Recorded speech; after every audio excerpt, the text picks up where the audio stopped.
This is today's country, Froggy 92.9. I'm Dano, and I'm excited about a new addition to the Froggy lineup. You've seen him all over CMT on your TV and stations across the country with CMT Radio. Starting Monday, he is our new early morning show before Amber and Tanner, host of CMT After Midnite. Cody Alan, welcome to the radio.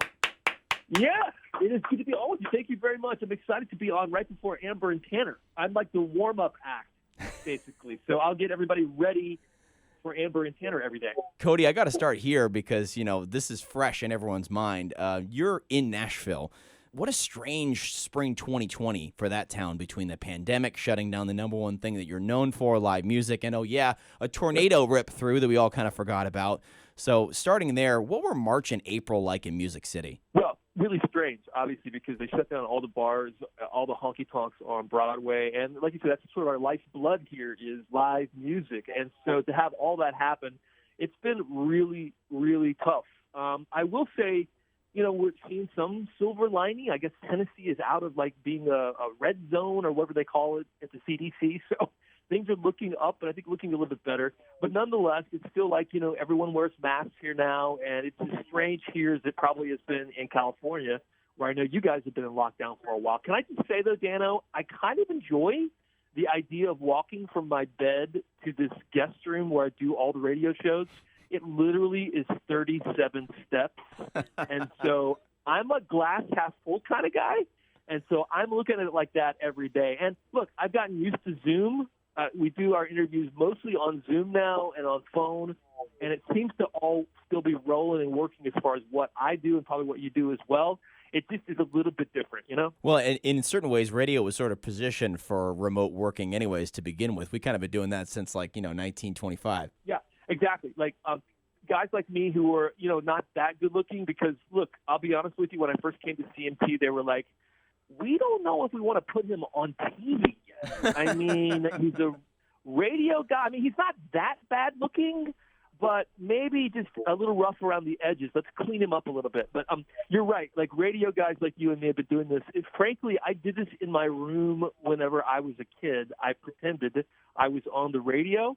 So my life is full 360, going from life as a, 9 or 10-year-old pretending like he was on the air in his room to now actually being in my guest room, also on the air and sort of pretending as well. Well, sticking with the pandemic for a second, do you think by 2025 that this will all just be a really weird memory? Or do you think that concerts and events are forever changed? I think things will get better. I think, they're talking about vaccines already. And I pray and hope that's the case and that things will get back to normal. I mean, if your estimate is 2025, I'd like to be more optimistic, Dano, and say maybe 2021. My fingers are crossed that maybe next year. I was trying to give it some space, though. But 2022, we're going to remember this pretty well. But, sometimes these major events just kind of tend to be like, huh? When was 9/11? All of a sudden it just vanishes. So I was just wondering if you think it's going to vanish or whether you think it's going to be like, oh, man, that was the thing that changed everything. Yeah, no, I think it's definitely changed how we think about everything. I think we're going to probably wear masks for years to come. I was in South Korea. I did a show with CMT last year, and I was so shocked. Even then, by the way, no one knew anything about coronavirus, or if they did, it wasn't a big news. And so, but yet everyone there was so, conscious of germs, wearing masks, washing hands. They're very clean people. And I think as Americans, we probably will become a little more germ conscious because of all this, probably for the rest of our lives. Talking with Cody Alan from CMT After Midnite, new show starting on Monday on Froggy 92.9. Cody, for our early risers looking forward to your show, what can they expect from After Midnite with Cody Alan? Yeah, we have a big star on every single show. So every night, another marquee name is part of the show. So they join me for the entire show. You can find out, who that's going to be. We got a website, cmtcody.com, also linked up to your website, froggy929.com. People can check out the show there. Besides that, we have a really good time. It is a party every single show. I've got a great team around me, and we just have to have fun. If you are tuning in, we want you to have a good time. And I feel like if we're having a good time, here behind the mics, you'll have a good time with what comes out of the speakers. So that's the goal every single show, is just make it a party, make it fun. You touched on it there. You're talking to a big star every single night with your job. And for as long as you've done it, you do get to talk to everybody in country music. So who's that interview that just shook you, just blew you away? And don't say Garth Brooks, way too easy an answer.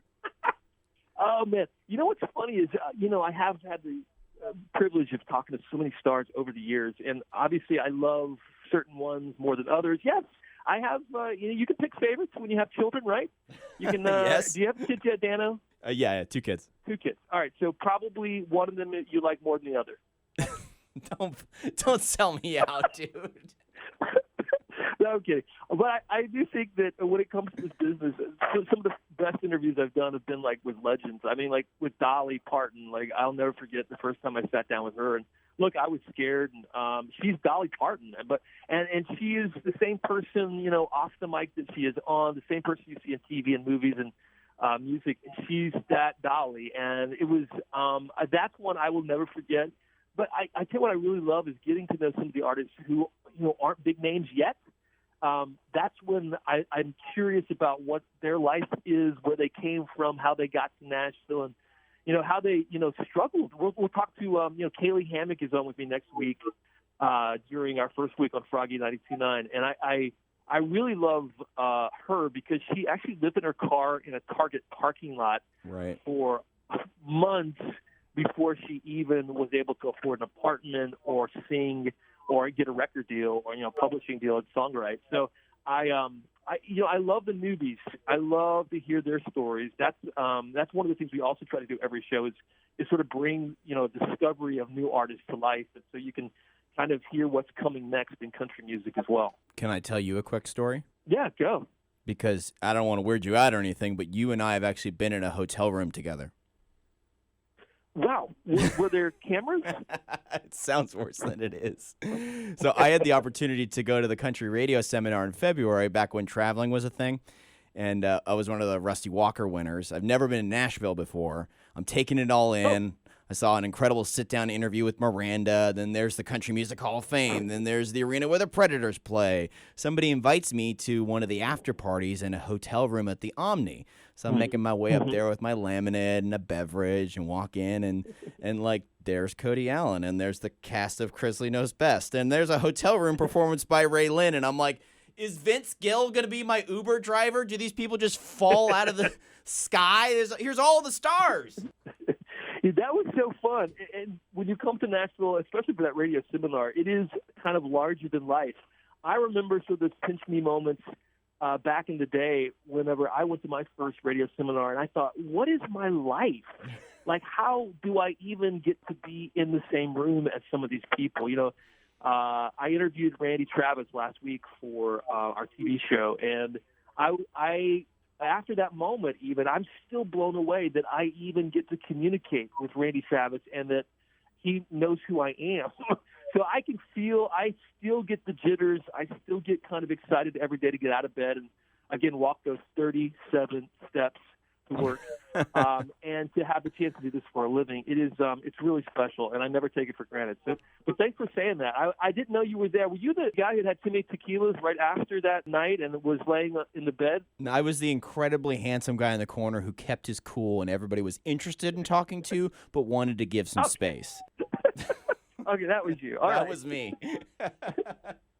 But I have to pin you on this point for a second. So the sense I got, and it was that country radio seminar is very special. So I get that that's a special circumstance. But I also got the sense that the stars who are in Nashville country music, they're very accessible. I walked right up to Low Cash and I was like, hey, look, I think you're coming to our festival in a couple of months. Like, I just want to say hi. And they were like, oh, I can't. They were like hugging me like I was a brother.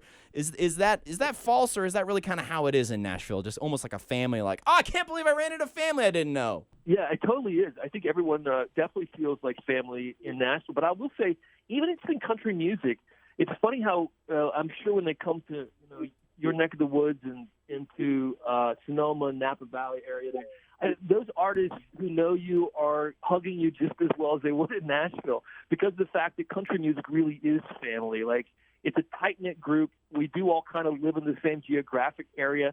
But then when you go out and meet them other places as well, at a concert, I bet your fans, people who love Froggy 92.9, are also meeting and greeting these artists and getting that same vibe, because it really is a family, country music these days. Well, I'm going to stick there for the last question. Sonoma and Napa Valley. I know you've spent some time out here for some events out here. Tell us about your experience in wine country and the times that you visited. I'm so jealous of your life. I feel like every time I go there, I fall in love again with that whole area. It's so beautiful. The wine is, of course, is amazing.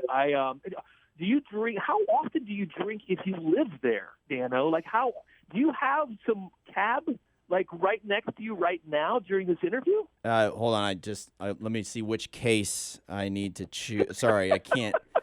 I mean, yeah, it's definitely part of the scene, and beer has actually really come on in this area in the last 10, 15 years too. I mean, Lagunitas, some global brand, is here, as well as many other Incredibles as well. So it's definitely kind of the adult alcoholic circus around here. Yeah, we've done the Live in the Vineyard events there, and I love doing those because, again, we get the scenery, which I don't, Nashville's a nice place, but it's nothing like what you guys wake up to every single day, with all due respect to Middle Tennessee. But I will say that it's a really special area, and I have had one too many and had to Uber, which I'm so happy that Uber operates in the Napa Valley area, because otherwise it would not have been a pretty scene. But I was able to make my way slowly back to the hotel after those. And by the way, you start drinking the wine early in the day there. I feel like some people drink wine late at night, but for when you're in Sonoma, Napa Valley, you start drinking like noonish, and so by 4 you're like, "Woo, this feels good." Day drinking. We'll have to put together an event next time you're out here, and make sure to text me. You can catch him weekday mornings before Amber and Tanner with CMT After Midnight. He is Cody Alan. Thank you so much for the conversation, brother. I loved it. Thank you very much. You're a really good interviewer as well. Gosh, these questions. But I really appreciate the chance to be on Froggy 92.9. You can follow all my socials at Cody Alan and cmtcody.com for all the info on the show, and our weekly list of guests that are going to be on the show, so people can tune in. So thanks again for the time.